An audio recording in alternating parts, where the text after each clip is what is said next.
this. I think the president loves to stir the pot a little bit, and the president Warren loves said the entertainment yesterday. of it. Of course he does. This is what I joked earlier that, does it really sound like the president of the United States to run a televised program for who would be his next apprentice, right?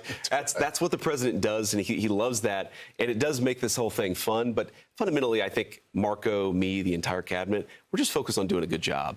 And the thing I hate about politicians and politics writ large is it sometimes seems like in the past, I've only been in politics for 3 years.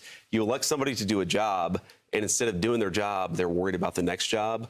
What I said when I got this job is, I just want to do a good job at this thing that I have. And if that happens, the politics will take care of itself. We're only a year and a half into this administration, right? There's so much that we're accomplishing for the American people. Let's do that. Let's win the midterms, and then we can talk about what happens in 28. You have to feel like it's something that God wants you to do. I mean, I write about this. I think you have to have a certain spirit of humility about any of these things, and you have to do what is best for other people, not what serves your own ambition.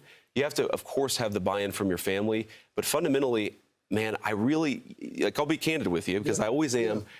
The way that I make decisions, and this is maybe I'm just different from other politicians like this, I don't plot things out. I make the decisions that are right in front of me. I try to do as well as I can, and then I figure it out when I've got to make a new decision.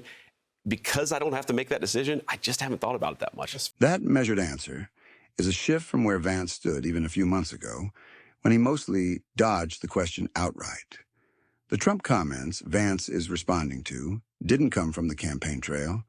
They came from a podcast interview the president gave to the New York Post, where he described watching Vance and Secretary of State Marco Rubio almost like he's running a casting call, studying their chemistry before he'll even hint at picking one.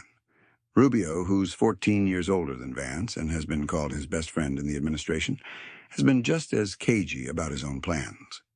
Recent polling shows Vance running close with potential Democratic contenders like Gavin Newsom, which is part of why some Republicans want him to lock in a decision early, while critics argue the public jockeying more than 2 years out is exactly the kind of distraction voters say they're tired of.